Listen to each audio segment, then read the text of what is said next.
Olá, gente. Mais uma aula para reforçar as aulas que já foram ministradas para as turmas, né?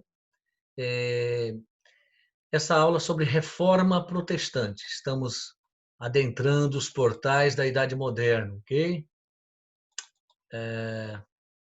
Bom, na transição do feudalismo, né? Da ordem feudo-clerical para a ordem capitalista, né? A Idade Moderna, ela tem aquela fase ainda que o capitalismo está ainda em gestação, então nós estamos mais ou menos no limiar, né?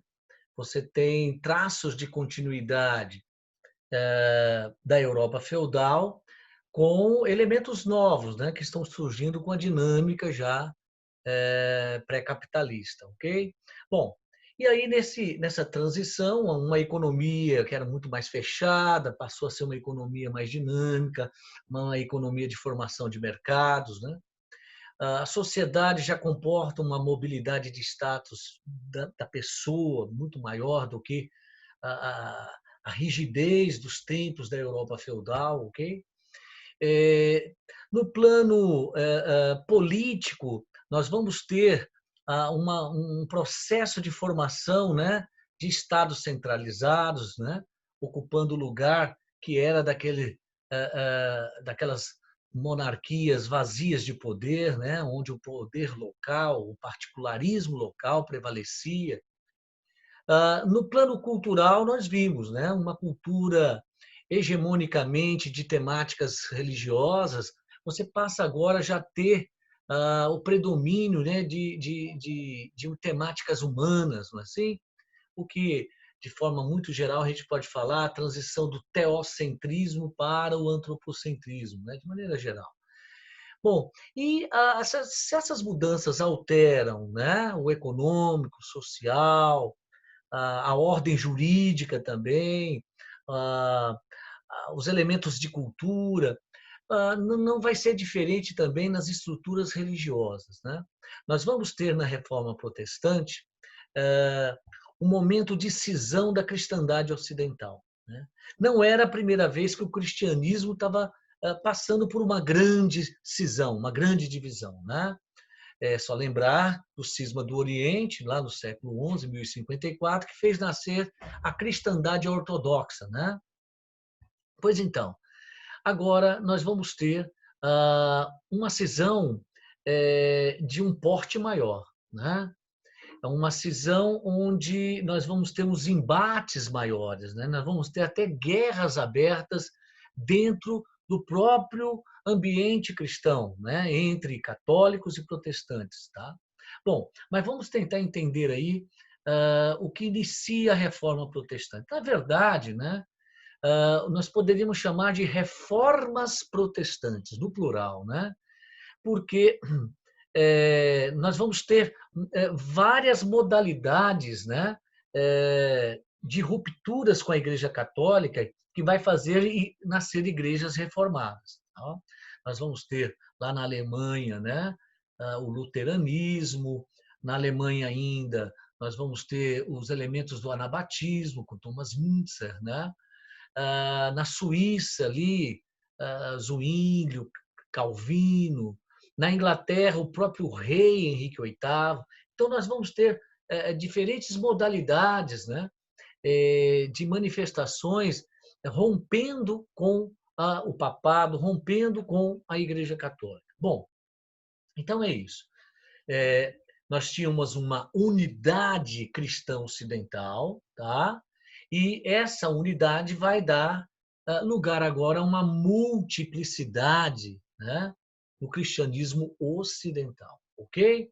Bom, e quais seriam os fatores históricos, né, que criaram o ambiente para a ocorrência da reforma ou das reformas protestantes, tá? Bom, primeiro, pessoal, nós estamos num ambiente de dinâmica comercial, de ascensão de uma nova classe que é a burguesia, né? E, de certa forma, os setores burgueses, né, enriquecidos, são grupos emergentes, colidiam, tá? Entravam em choque com a doutrina tradicional católica, né? A doutrina católica ela foi se formando principalmente no período ali da patrística, né? Mas ela se consolidou durante a própria Europa feudal, né? Então, nós vamos ter a doutrina católica muito ligada a uma economia mais limitada, uma economia fechada, né? Então, a doutrina católica via práticas agora que são práticas corriqueiras do, do burguês, né? Da vida burguesa, como o lucro, não é? Como a concorrência, como a prestação de dinheiro a um outro, cobrando o tempo do dinheiro na mão do outro, né? A cobrança dos juros. Então, o lucro, os juros, que era chamado de usura, a cobrança de juros, né? Usura, a própria concorrência, né? De um mercador com o outro, disputando o mesmo consumidor, isso era visto com maus olhos pela doutrina tradicional cristã. Então, é isso, né? Já começamos a ter, na dinâmica comercial dessa Europa, no início aí do século XVI, né? A Reforma Protestante tem como pontapé inicial 1517, quando Martinho Lutero rompe com a Igreja Católica, começa o movimento luteranista, né? Mas, enfim, nós temos um ambiente onde os setores emergentes, os setores burgueses, né? As suas práticas de enriquecimento entravam, colidiam em choque com a doutrina tradicional católica, né? Isso é bom entender porque boa parte dessas igrejas reformadas, né, elas de certa forma vão ver não com os olhos de pecado, por exemplo, a prática do lucro, né? Tá? O luteranismo nem tanto, mas o calvinismo, tá? Não vai ver mal nenhum, pecado algum, desde que faça-se no plano da honestidade. O lucro não é pecado, né? Cobrança dos juros também não é pecado, né? Bom, então vamos lá. Outro fator histórico que contribuiu para o ambiente, né, das reformas religiosas é a formação dos estados nacionais modernos, né? Ou seja, na medida em que os reis eles se impõem à sociedade, né? Eles não são mais aqueles monarcas, né, que tinham que dividir espaço com os mandonismos locais, os duques, condes, marqueses. Não, eles se impõem a todos, né? Na medida que você tem o fortalecimento desses reis, você também tem a não permissão mais que os papas, por exemplo, que a autoridade da igreja interfiram em suas decisões de Estado, né? Mesmo porque nós estamos num ambiente aqui do século XVI em que a figura do Papa já não era tão bem vista, né, como uma figura neutra no jogo político dos reis, né, das monarquias, não como uma figura arbitral, uma figura neutra, não, não, não. Né? Aqui já se tem a noção de que alguns papas são pendentes a alguns reis porque há interesses da igreja naquele reino, tá? Que ele prevaleça sobre um outro reino, né? Então é isso, né? Você vai ter um choque entre os poderes dos reis, os estados nacionais modernos, tá? E o universalismo papal, o universalismo da Igreja Católica. Outra coisa é o movimento renascentista, o movimento cultural renascentista, né? A literatura, principalmente o campo da literatura, né? A literatura renascentista fazia muitas críticas, né? À Igreja Católica como instituição, a corrupção no interior da Igreja, né? A vida devassa dos clérigos, né? A corrupção dos papas, mas assim, dos cardeais. Então, o Renascimento que ressalta o senso crítico, tá, ok? De certa forma, a difusão da literatura renascentista, né, entrava em choque também com a Igreja Católica, ok? Bom, é bom frisar que Erasmo de Roterdã, que foi um grande literato da Renascença, era amigo pessoal de Lutero. Tudo bem que chega um dado momento que eles se afastam, mas os dois pegavam carona, né, no mesmo ambiente histórico, ok? Bom, e por si, a própria crise interna da Igreja Católica, né? Lembra de aulas passadas que eu mostrei que a Igreja Católica tinha passado no século XIV, já entrando no século XV, né? Dois momentos de crise institucional, né? A figura do Papa ficou muito desacreditada, né? Que foi as longas décadas do cativeiro de Avignon, tá? E o chamado cisma do Ocidente, né? Teve momentos na vida europeia que a igreja estava tão confusa, né? Estava tão com conflitos internos, disputas internas, que chegou ao ponto da igreja ter três papas, né? Um negando a legitimidade do outro. Havia também muita venda de cargos eclesiásticos, a chamada simonia, venda de relíquias falsas, né? Bom, mas enfim, esses fatores, né, conjugados, né, criam um ambiente para o nascimento das chamadas igrejas reformadas, né? E o interessante é que nós estamos vivendo, pessoal, um momento de retorno ao passado, né?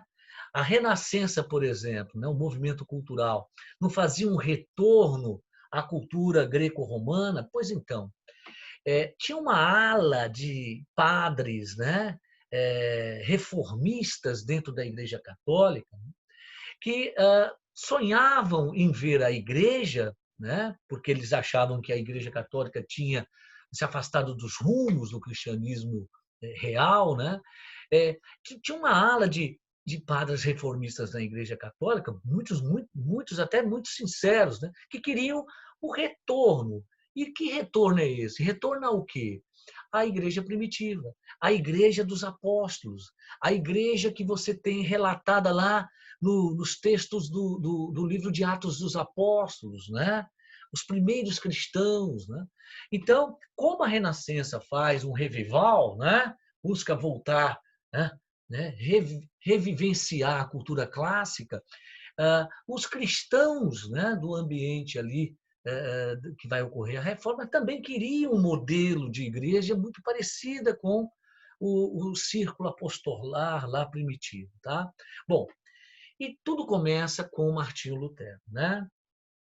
A Alemanha vivia um conflito entre o imperador Carlos V, né, e os príncipes, né, que exerciam os poderes locais. O luteranismo surge justamente, né, nesse embate aí entre o poder que quer se fortalecer, o poder central do imperador, e os príncipes que não queriam perder suas prerrogativas regionais, né? Então, o movimento de Lutero começa com tem um momento emblemático que Lutero ele então afixa, né, suas 95 teses nos portais da igrejinha de Wittenberg, da cidade alemã de Wittenberg, onde ele ministrava missa, né, onde ele era professor de teologia, né? Então, nessa cidadezinha começa ali a primeira manifestação, né? Talvez Lutero não tinha nem a noção, né, daquele gesto dele, mas o gesto dele foi provocando uma série de cisões, né? Ele foi chamado pelo bispo e ele não se retrata, tá? Resultado, nasce um movimento reformista dentro da Igreja Católica, desculpa, dentro da Alemanha, né? É bom lembrar, pessoal, que a Alemanha estava servindo de laboratório para a Igreja Católica, né? Por exemplo, a Igreja, quando ia lançar uma nova campanha, né, parecia que eles tinham os alemães, né? Os alemães seriam aqueles mais propícios para fazer o teste, né? Se ia pegar ou não aquela ideia, né, de uma campanha de oferta. Por exemplo, a campanha das indulgências, né? Você, de certa forma, saudava os seus pecados, né? Quando você pagava as indulgências. Tá? Bom, e aí o que acontece, pessoal? Lutero, diante desse quadro, Lutero, depois que fez visitas a Roma, voltou um pouco revoltado, Lutero afixa essas 95 teses que eram, né, parágrafos, 95 parágrafos de protestos, né, ao Papa, a venalidade dos cargos eclesiásticos. Então, terminou por virar um movimento. Vai nascer o luteranismo. E como eu havia dito a vocês, havia um embate entre o poder central, desculpa, o imperador Carlos V e os príncipes. O movimento de Lutero vai receber, né, uma proteção do príncipe da Saxônia, né? O que vai acontecer?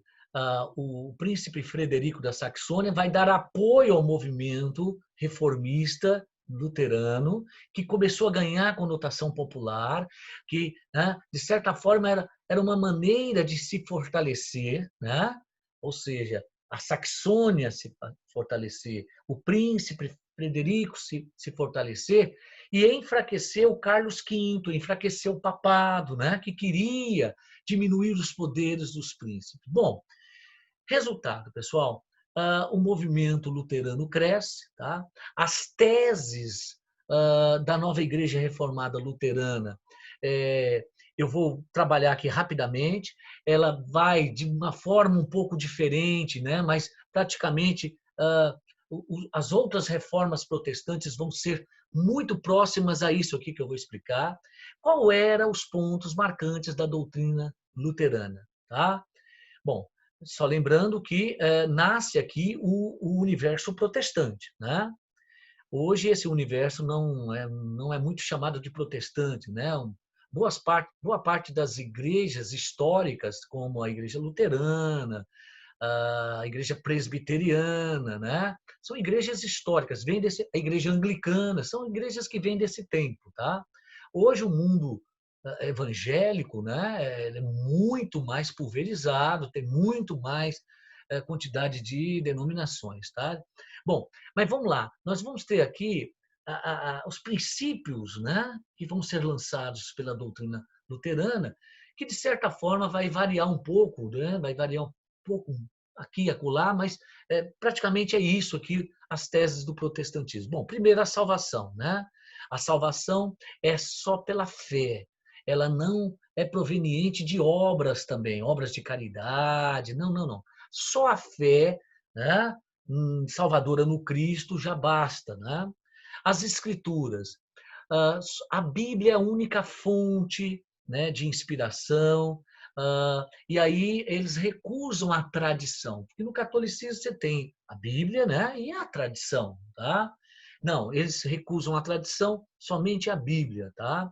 Outra coisa também, no rito, né, nós vamos ter as missas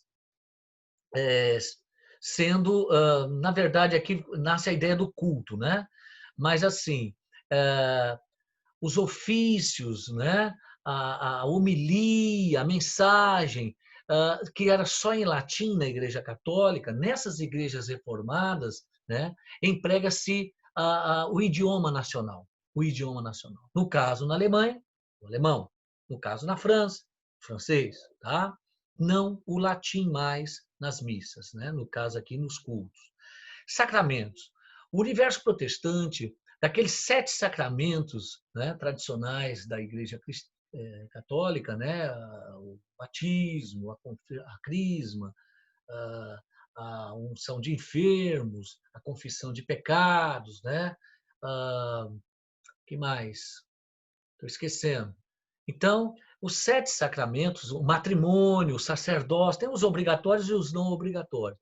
Então, os 7 sacramentos, eles não vão ser aceitos, né, pela doutrina protestante, tá? Desses 7, vão ser conservados apenas a ceia, né, o que o mundo católico chama de Eucaristia, não é assim? E o batismo, tá? Bom, o batismo já como um rito de entrada no universo cristão, etc.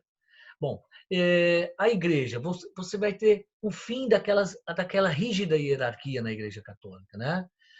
Nas primeiras igrejas protestantes você tem o líder, né? O pastor, o reverendo e a comunidade, tá? E a assistência, a comunidade, os fiéis, ok? Tranquilo? Apesar que hoje, né? Você já tem algumas denominações aí, neopentecostais, inclusive, né? Que você tem até uma hierarquia, né? Tem bispos, diáconos, não sei das quantas, né? Uma certa hierarquia. Mas, de maneira geral, o universo protestante, evangélico, não tem aquela hierarquia que marca muito a Igreja Católica, né? Padres, bispos, arcebispos, cardeais, não é assim? Papa. Isso até hoje existe no catolicismo. Nas igrejas reformadas que nascem aqui, é banida essa hierarquia, essa verticalização. Tá? A doutrina do sacerdócio universal. O protestantismo traz aquela ideia de que o líder religioso, né, na falta dele, os ofícios podem ser feitos pela comunidade. Né? No catolicismo, não. Né? Tem ofícios que só o padre pode executar, não é isso? Outra coisa também que vai ser um ponto de diferença, né? Nas igrejas reformadas, nas igrejas protestantes, você não tem a exigência do celibato, coisa que tem no catolicismo, né? Os padres não podem casar, não é isso? Já no mundo protestante, sim. Pode se constituir família, casar, né? Ou pode também ser um pastor solteiro, né? Não existe exigência nesse sentido, ok? Bom, essas são mas faltou aqui, né? Faltou aqui uma característica muito marcante, né? O universo protestante, quando nasce, pessoal, nasce antipapal, né? Não aceita a doutrina do pontificado universal, né? Que o Papa é a ponte, né? Está na tradição de São Pedro, que teria sido lá o primeiro chefe da igreja cristã, né?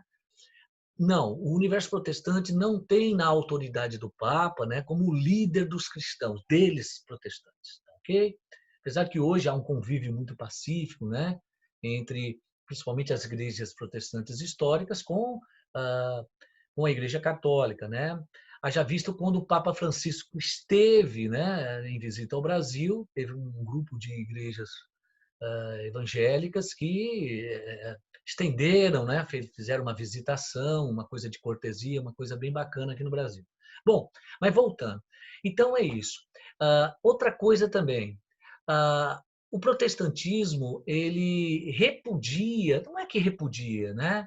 Não concorda com a doutrina da infalibilidade papal, ou seja, a ideia de que, sendo o Papa o representante de Deus aqui na Terra, no rebanho cristão, as decisões do Papa nunca são equivocadas. Então, é o princípio da,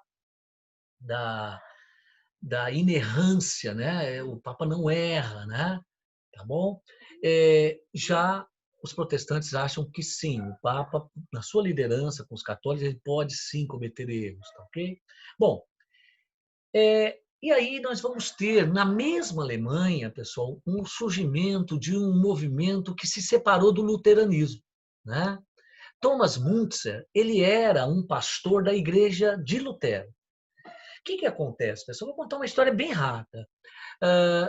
Lutero manda Müntzer por uma região muito pobre da Alemanha. Hoje é uma região rica, né? A região da Turíngia. E lá, pessoal, o que ele encontra quando ele chega lá para montar uma igreja luterana? O conflito entre camponeses e senhores donos de terra, senhores feudais, né? A luta pelas terras comunais e tal, tal. E o Thomas Müntzer, né? Que tem como seus membros aquele campesinato ali, ele começa a ganhar partido para a luta dos camponeses. E aí ele começa a se afastar do luteranismo. Tá? Não demora muito, né? Ele funda a sua própria denominação, tá bom?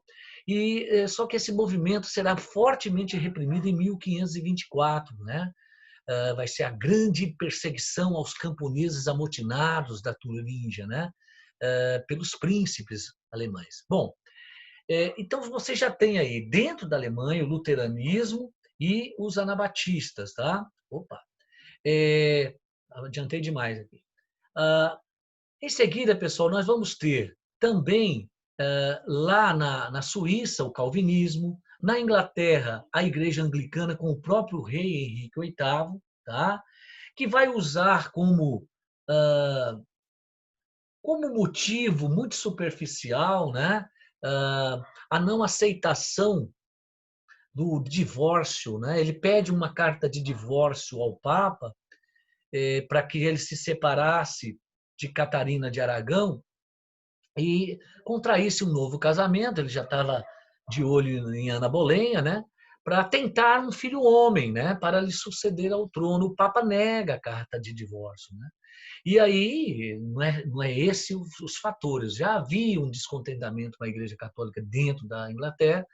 O Henrique VIII, em 1532, através de um decreto chamado Ato de Supremacia, ele baixa esse decreto, rompendo com o papado e ficando com as igrejas, né, cristãs católicas dentro da Inglaterra, ali, Escócia, né?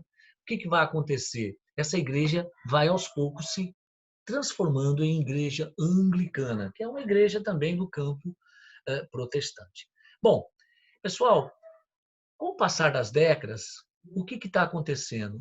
Né? O protestantismo está ganhando muitos países. Tá? Boa parte da Alemanha, um pedaço da França, os Países Baixos ali, Bélgica e Holanda, né?